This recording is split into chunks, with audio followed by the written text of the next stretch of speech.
Chapter 4. The Law of Non-Resistance. Nothing on earth can resist an absolutely non-resistant person. The Chinese say that water is the most powerful element because it is perfectly non-resistant. It can wear away a rock and sweep all before it. Jesus Christ said, "Resist not evil," for he knew in reality there is no evil, therefore nothing to resist. Evil has come of man's vain imagination, or belief in two powers, good and evil. There is an old legend that Adam and Eve ate of Maya, the tree of illusion, and saw two powers instead of one power, God. Therefore, evil is a false law man has made for himself through psychoma or soul sleep. Soul sleep means that man's soul has been hypnotized by the race belief of sin, sickness, death, etc., which is carnal or mortal thought, and his affairs have outpictured his illusions.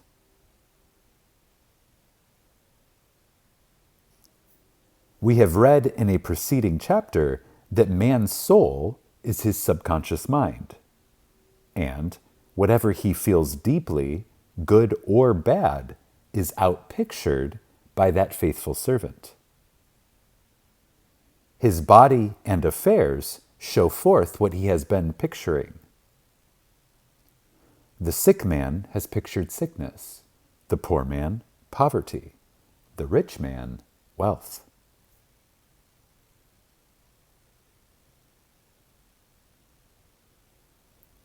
People often say, "Why does a little child attract illness?"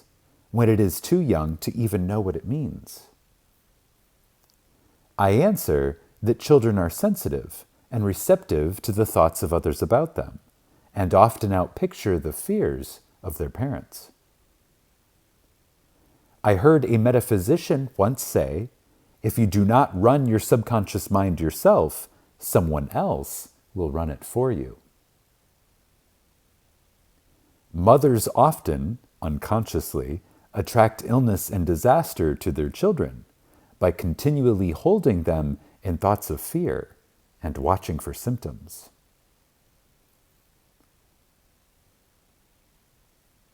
For example, a friend asked a woman if her little girl had had the measles. She replied promptly, "Not yet." This implied that she was expecting the illness, and, therefore, preparing the way for what she did not want for herself and child. However, the man who is centered and established in right thinking, the man who sends out only goodwill to his fellow man, and who is without fear, cannot be touched or influenced by the negative thoughts of others. In fact, he could then receive only good thoughts, as he himself sends forth only good thoughts. Resistance is hell, for it places man in a state of torment.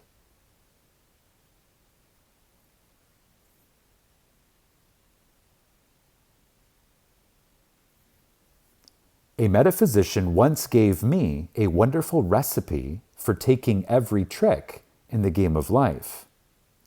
It is the acme of non-resistance.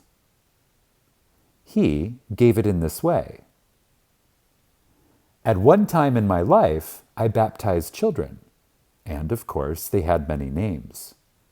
Now, I no longer baptize children, but I baptize events. But I give every event the same name. If I have a failure, I baptize it success, in the name of the Father, and of the Son, and of the Holy Ghost. In this, we see the great law of transmutation, founded on non-resistance. Through his spoken word, every failure was transmuted into success.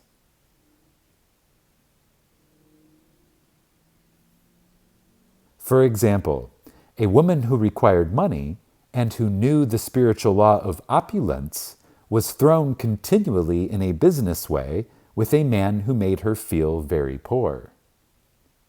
He talked lack and limitation, and she commenced to catch his poverty thoughts, so she disliked him and blamed him for her failure. She knew in order to demonstrate her supply, she must first feel that she had received. A feeling of opulence must precede its manifestation. It dawned on her one day that she was resisting the situation and seeing two powers instead of one. So she blessed the man and baptized the situation success. She affirmed, as there is only one power, God, this man is here for my good and my prosperity. Just what he did not seem to be there for.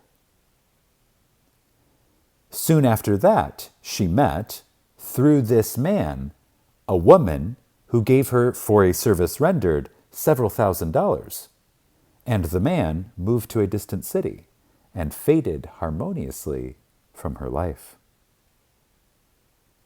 Make the statement, every man is a golden link in the chain of my good. For all men are God in manifestation, awaiting the opportunity given by man himself to serve the divine plan of his life.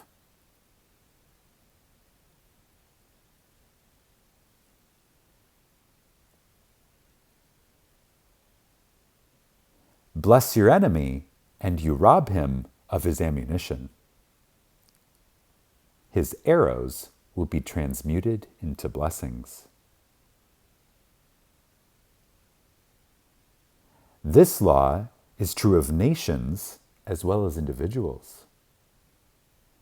Bless a nation, send love and goodwill to every inhabitant, and it is robbed of its power to harm.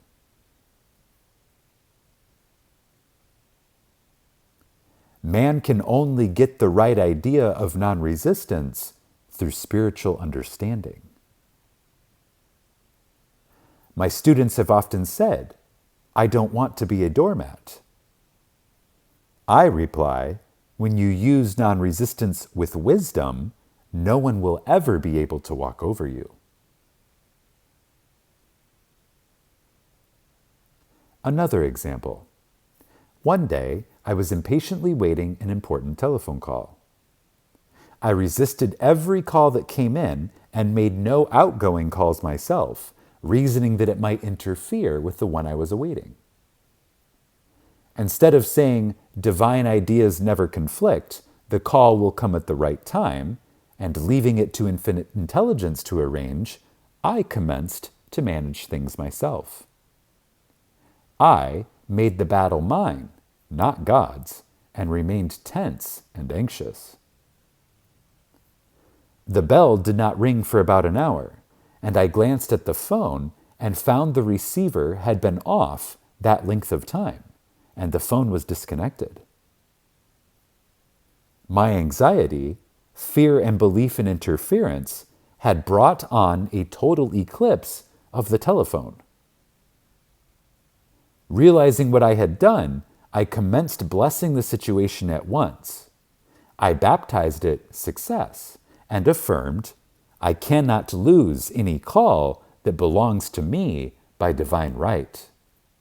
I am under grace and not under law.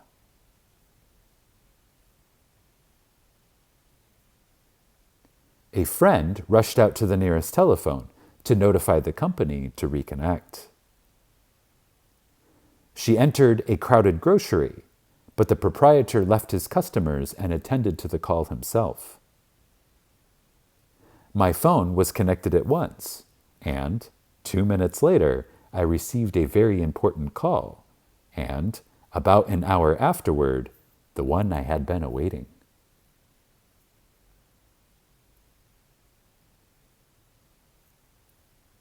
One's ships come in over a calm sea. So long as man resists a situation, he will have it with him. If he runs away from it, it will run after him. For example, I repeated this to a woman one day, and she replied, "How true that is! I was unhappy at home. I disliked my mother, who was critical and domineering, so I ran away and was married. But I married my mother, for my husband was exactly like my mother, and I had the same situation to face again." Agree with thine adversary quickly. This means agree that the adverse situation is good. Be undisturbed by it, and it falls away of its own weight. None of these things move me is a wonderful affirmation.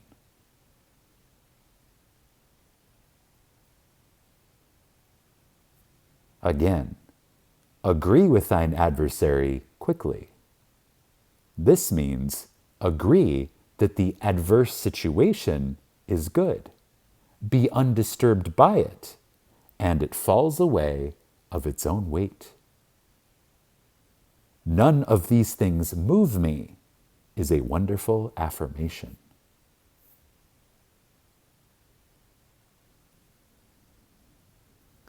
The inharmonious situation comes from some inharmony within man himself. When there is, in him, no emotional response to an inharmonious situation, it fades away forever from his pathway. So we see man's work is ever with himself. People have said to me, "Give treatments to change my husband or my brother." I reply, "No, I will give treatments to change you.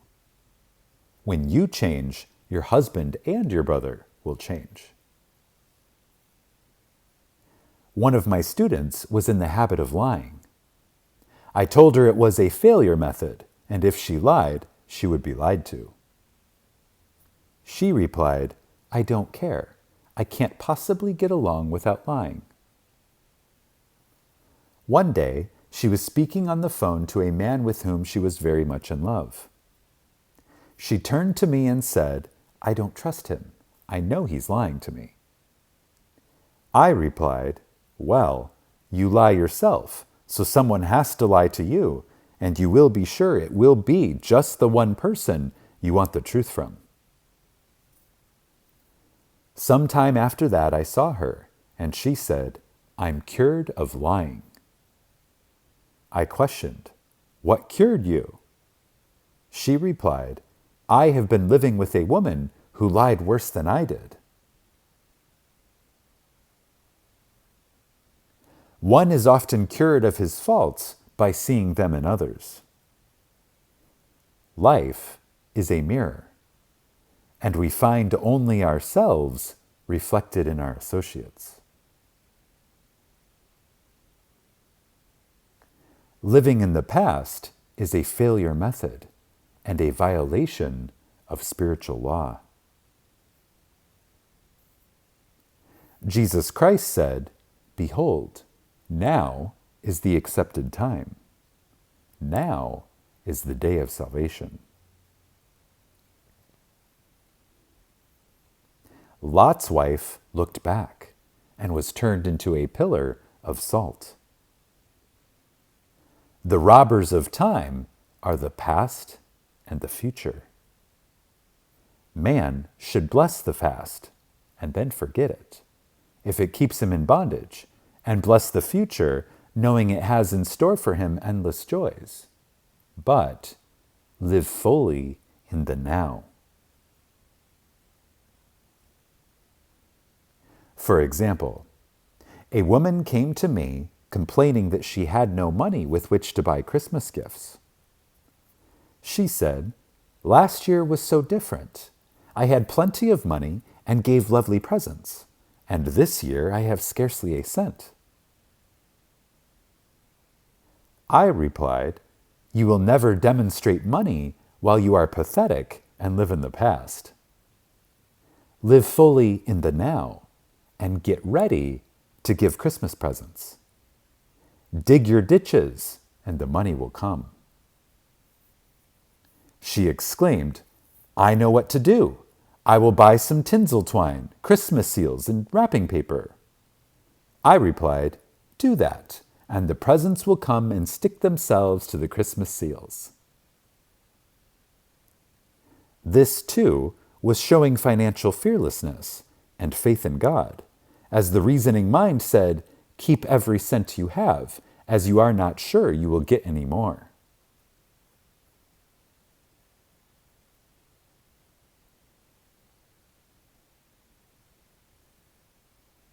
She bought the seals, paper, and twine, and a few days before Christmas received a gift of several $100s.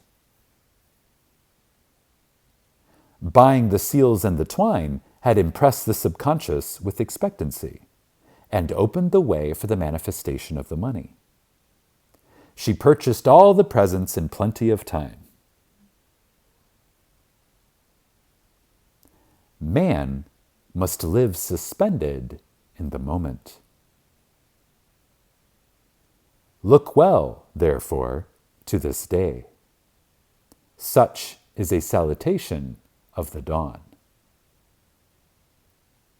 He must be spiritually alert, ever awaiting his leads and taking advantage of every opportunity. One day I said continually, silently, "Infinite Spirit, don't let me miss a trick." And something very important was told me that evening.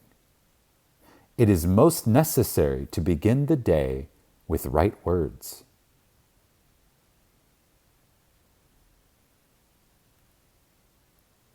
Make an affirmation immediately upon waking. For example, "Thy will be done this day. Today is a day of completion. I give thanks for this perfect day. Miracles shall follow miracle, and wonders shall never cease." Make this a habit, and one will see wonders and miracles come into his life. One morning, I picked up a book and read, "Look with wonder at that which is before you."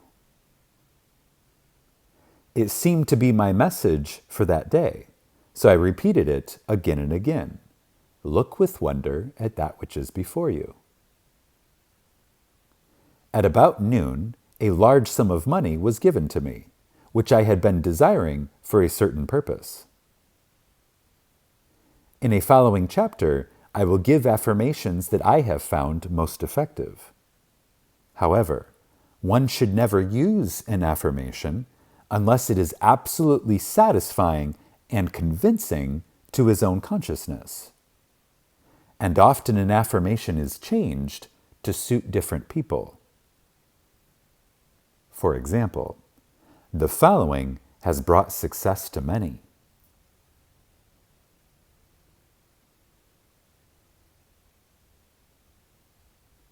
I have a wonderful work in a wonderful way.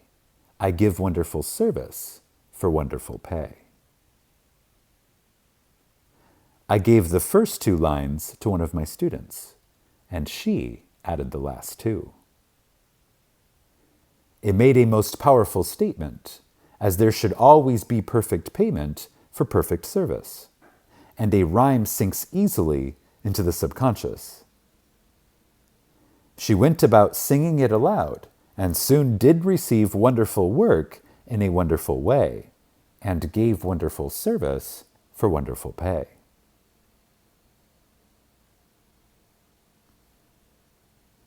Another student, a businessman, took it and changed the word work to business. He repeated, I have a wonderful business in a wonderful way, and I give wonderful service for wonderful pay. That afternoon, he made a $41,000 deal, though there had been no activity in his affairs for months. Every affirmation must be carefully worded and completely cover the ground. For example, I knew a woman who was in great need and made a demand for work. She received a great deal of work, but was never paid anything. She now knows to add wonderful service for wonderful pay. It is man's divine right to have plenty, more than enough. His barns should be full, and his cup should flow over. This is God's idea for man. And when man breaks down the barriers of lack in his own consciousness, the golden age will be his, and every righteous desire of his heart fulfilled.